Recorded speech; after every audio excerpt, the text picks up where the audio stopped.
Off we go. Well, welcome, guys. Thank you for being here this afternoon. I know we might have a couple people coming in a little bit late, but for the four of you that are here, I know you guys have all been mentors with us in the past, as well as I know we're affiliated with the Chamber. So we're really happy that you guys are here with us today. My name is Matthew Otero, and I am the Senior Director of Data with tnAchieves. I'm going to be the one kind of walking you through the statewide numbers as well as Lincoln County specific numbers today. So at any point throughout the process, if you have questions, feel free to ask them. Your mics and cameras can be on, off, as you please, but we want this to be as conversational as possible. So if there is anything that pops up in your mind or that you would like to have explained a little bit more, feel free to let me know, or we can always wait till the very end as well and then review things. These presentations that we're doing today are because of back in 2015 when Tennessee Promise was created. Legislation stated that the local advisory committee would appoint, or the county mayor would group of it would group of people together that would essentially provide guidance, feedback, and layers of accountability for the students that we're serving. Since we are working with students in Lincoln County, we want to share this information with those that are living in the area. We used to do these in person every other year, but obviously with the past year and a half, Zoom is going to be the best way for us to do this, and it also gives us the ability to invite more people, including just our mentoring group. So at any point, like I said, if you have questions, let me know, but we'll go ahead and jump right in. The first slide you're going to see here is a quick review about what tnAchieves is. So we are a private 501c3 nonprofit organization that is operating the Tennessee Promise Scholarship in 90 of the current 95 counties in Tennessee. Since we started in 2008 in Knox County as tnAchieves, we've worked with over 440,000 students. We've recruited over 71,000 volunteer mentors, and we've worked with over 600 Tennessee high schools and 67 post-secondary institutions that are eligible for Tennessee Promise. So the vast majority of students that are applying for Tennessee Promise are going through the tnAchieves program. There are 5 counties that you see in the map that are grayed out. They are being served by the AIRS Foundation. So they do apply for Promise in those counties. They are working with that organization. As the partnering organization for Tennessee Promise, there are certain things that we have basically always been doing since we were a private organization, but that we have continued throughout our time as partners with Tennessee Promise. The first 3 that you'll kind of see at the top are the Last Dollar Scholarship, the volunteer mentor that is paired up with a student, and the community service that students are required to give back before every semester they plan on using the scholarship. The reason I mentioned those first 3 sort of pillars are because they have been with the program since 2008. They've been just incorporated when Tennessee Promise went into effect in 2015. But we find them as super important to having a student be successful in their transition from high school to college. Tennessee Promise being a last dollar scholarship is kind of the big carrot. It's the thing that students and parents obviously notice first, since it guarantees students that they'll be able to go to a participating institution and have their tuition covered some way, somehow, either by Tennessee Promise or other financial aid. The volunteer mentor is something that's super important to tnAchieves because, as I know, we have a lot of mentors on this call. The mentor serves as sort of a bridge for our students. Since we are working with such a wide number of students every year, we can't get those intimate relationships that we would like to. And so the volunteer mentors are able to work with their students over the course of their final semester in high school and throughout their first semester in college to ensure that they are not falling through the cracks. We know that financial aid and scholarships are great and they really help open the door, but to actually see results and see retention and people actually showing up to school on the first day in the fall semester, the mentors have been incredible for us. They are able to do the work that we wouldn't be able to do on our own. So we mentioned that out. And then the community service is just a way of giving back. Students are required to do 8 or more hours, and it's in the idea that if you're given this opportunity, you should give back to the community that has helped get you to that point. And so those 3 pillars have stayed the same, and they have been a part of our sort of college access program. But since college access has kind of been something we've been pretty successful with, we are focusing a lot of our attention now on retention. Because we know getting a student to college for the first time is great, but if we can't get them to eventually graduate with a credential, it's not going to mean as much. And so you'll see those other 2 things listed there that I'll talk a little bit more in depth later on, are the summer programs that tnAchieves hosts, as well as our new complete program. So the summer programs are revolved around our Summer Bridge program and Summer Institute program. Both are sort of academic boot camps, with the Bridge program being 3 weeks long and the Summer Institute being around 6 to 10 weeks long, depending on the year. The Summer Bridge program is hosted at all 13 community colleges across the state. And so I know in that area of the state, Motlow State, usually they kind of alternate back and forth between the Tullahoma main campus and the Smyrna campus, but we're always hosting one there. And what it does is it allows students who would otherwise be starting in a learning support class, they are able to participate in the program, take an English, math, and reading class, and then hopefully be able to either improve or test out of those classes at the end of those 3 weeks. The Summer Institute program works similar, where the students will get a test out of those learning support classes, but they're also given the opportunity to earn college credits during that time period. So although the Summer Bridge program is statewide, the Summer Institute program is kind of a pilot program in Memphis currently. Both have been successful. This past Summer Bridge group, we had an 89% success rate, which meant that 9 out of 10 students were either improving or testing out of their classes, which means they're just better prepared for the fall semester. And for the Summer Institute, we had 100% success rates. We had students that were testing out of their learning support classes and were also earning college credit. And the majority of both of these programs, but especially the Summer Institute, we are seeing our most at-risk student. So the student that is coming from a low-income household, as well as students that are behind academically. So the students that would probably be most at risk from hitting a speed bump and then maybe not starting school in the fall semester. So that's one of the things that we're doing to try to improve that transition period. And then we have the complete program, which we've been doing for a couple of years now. But what it does is it takes our most at-risk students in each county, so those including in Lincoln County, and if they are from a low-income background, they're going to be paired up with a coach during their college career. So in a sense, this coach on our staff is kind of taking the baton from the mentor. Since you guys are working with students all the way up until their first semester of college, the coach then kind of comes in and assists with you guys and then takes over and works with the college staff to ensure that students that would be most at risk are having that resource and that encouragement that they were getting from their mentor and from their high school staff. As I said, we've been doing this for a couple of years now, and the particular coach in the Motlow State service area is now Alexi Fiden on our staff. So you may have heard her name before, you may come across it in the future, but know that she's the one that's going to be working with these students as they are currently in college. As we keep moving forward, you'll see then kind of, again, the reach that tnAchieves is having. So you'll see the number of counties, high schools, colleges that we work with, and then you'll see kind of a further breakdown of what those counties look like.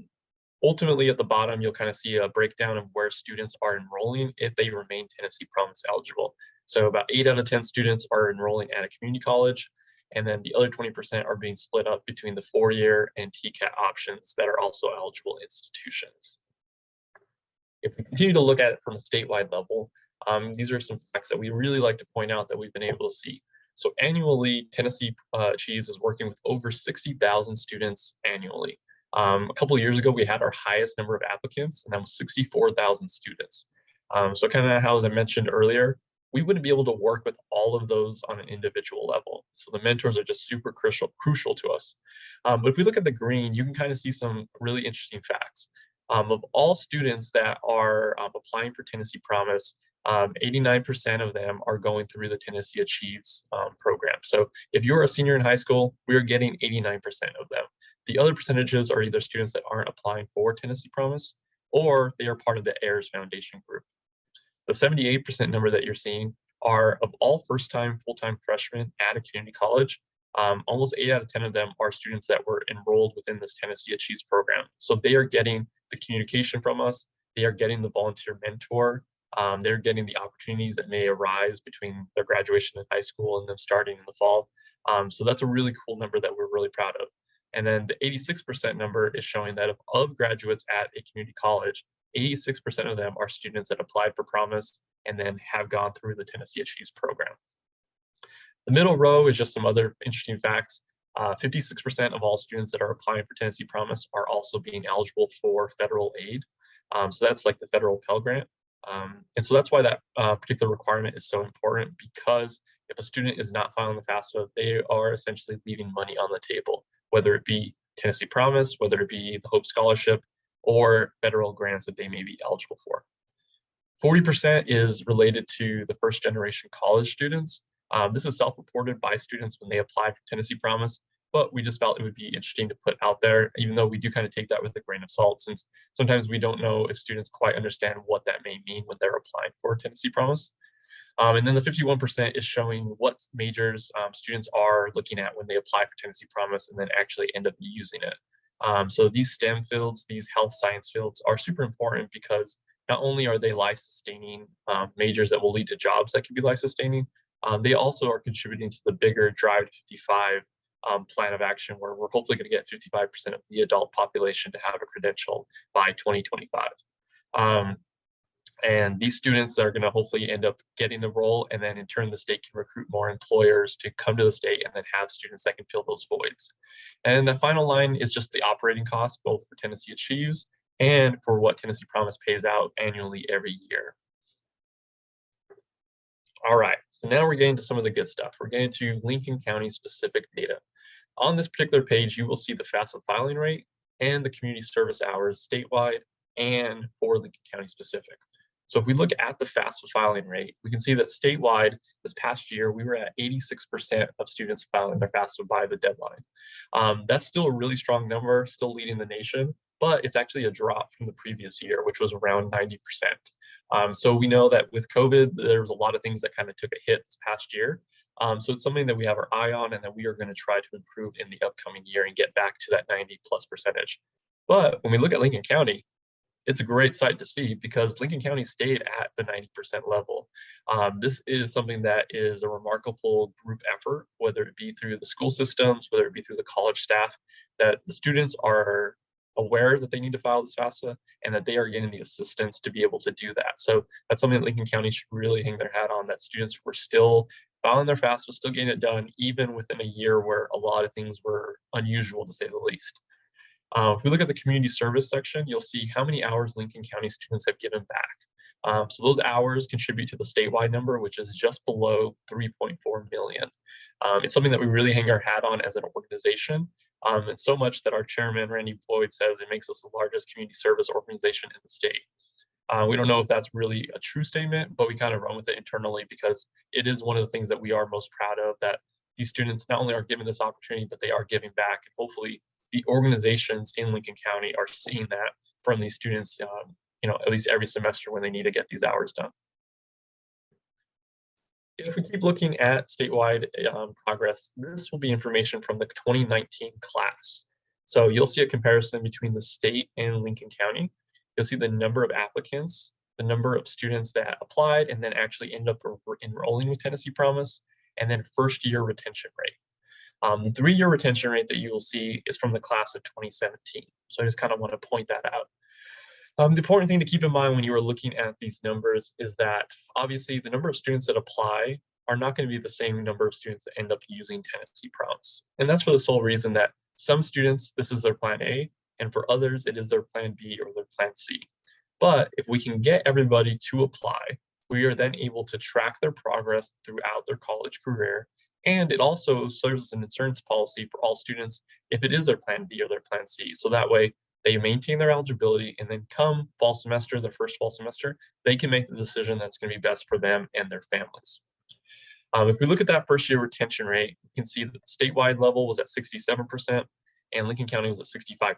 So pretty much right on par with where the state was, just a few percentage points below. The 3-year retention rate is, you can see Lincoln County is actually outpacing the state by 13%. And so that's another thing that Lincoln County can hang its hat on, that it is outpacing the statewide average there. The one thing to keep in mind is, although we are outpacing the statewide average there in Lincoln County, both of those numbers are not something that we're satisfied with as an organization.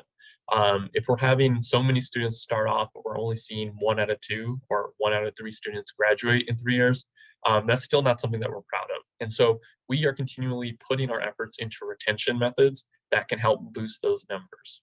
And so if we go to this next slide, we'll kind of see a little bit more depth, that statewide information on first year retention and 6-year retention rates or graduation rates. The boxes that are in gray are showing you students percentages that start at a community college as a full-time first-time freshman. These students can be promise eligible, but they can also incorporate the students that are not promise eligible. So you'll see that they were retaining at a 53% rate, whereas those that started as a Tennessee Promise student and then went to one of the eligible institutions across the state, whether that's a community college, a Tennessee College of Applied Technology, or one of the eligible four-year universities, they're retaining at a 67% rate, so almost 14% higher than just the average student at a community college. And if we take one step further back, if we look at just students that applied for Tennessee Promise, that went through the Tennessee Achieves program and then went to any school, whether this is a Tennessee Promise eligible school, whether it's one of the UT schools, maybe MTSU, or out of state, those students are retaining at a 74% rate. So almost 21% higher than just the regular student at a community college. And so we really think that that is because of things like the volunteer mentors, the communication that they're receiving throughout the year, the preparedness that they're getting before they start school. And then it just reinforces it in the 6-year graduation rate. So once again, if we look at just the normal students at a community college, they're graduating within 6 years at 35%. But if we look at the Tennessee Achieve students that start at a community college, they're graduating at a 16% higher clip of 51%. Things on the right-hand side are going to kind of show you what the retention rates look like from the last couple of years for students that are specifically taking part in these kind of retention and preparedness initiatives that we've been running. So students that have been taking part in the summer programs, whether it be the Bridge program or the Summer Institute, they're retaining at a higher percentage of 34%. If they are a student in one of our complete programs, so that coaching model that they're getting while they're in school, they're retaining at a 23% rate higher. And then Knox Promise, something that I haven't mentioned yet, they're retaining at a 42% rate higher than the average student. And Knox Promise, just to give you a little bit of background, is a private pilot program that's going on in Knox County through a private donation. Every student, regardless of their family, low kind of income background, gets paired up with a coach. So we have 5 coaches on staff that are just working with Knox County students. And in turn, they are also able to apply for what are called completion grants. These completion grants, also known as emergency funding, allow students to apply for things such as things like food insecurities, transportation costs, maybe books and material costs, things that can be challenges for students when they are going to school, but otherwise wouldn't have access to it because their scholarships are maybe only covering tuition.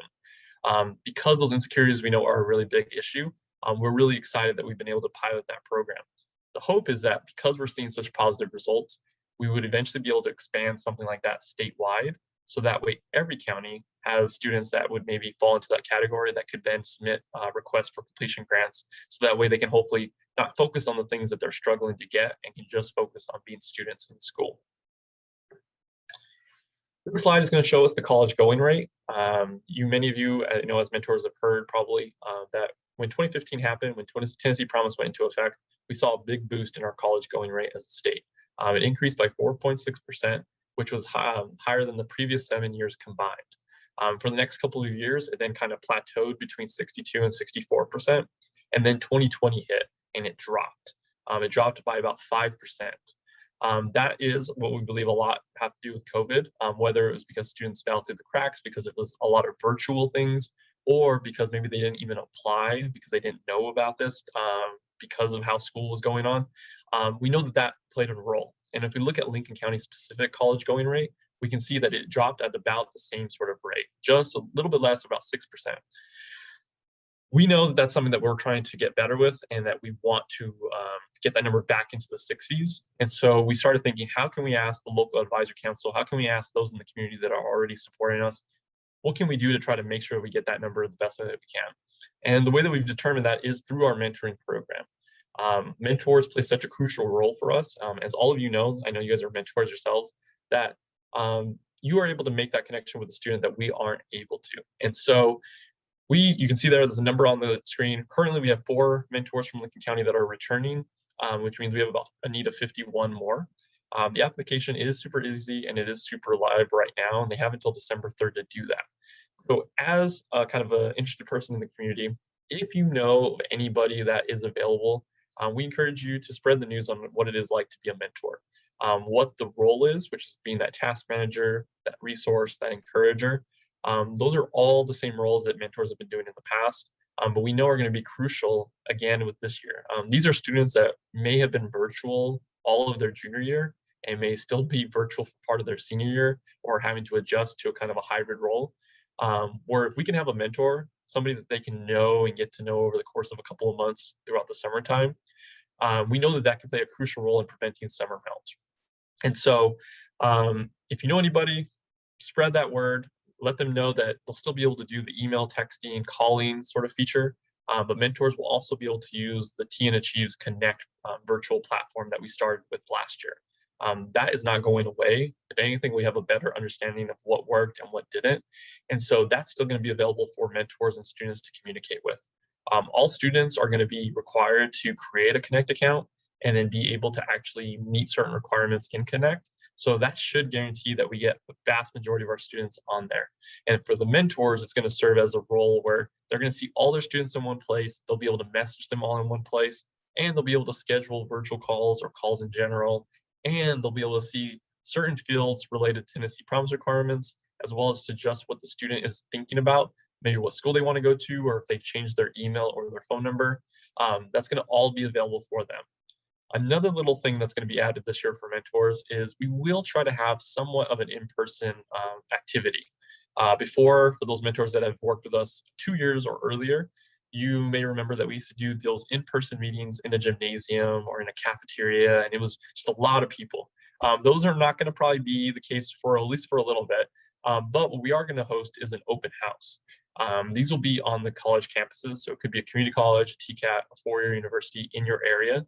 And what we're just going to do is kind of have space for you to facilitate a meeting. There'll be a tnAchieves staff member. There will also be a college staff member there. So that way you can meet your students in person at a place that is able for both of you, but also ask any questions of the college staff or tnAchieves staff. There will not be a formal presentation, but it will be something that'll give you a chance to get to know your students in person.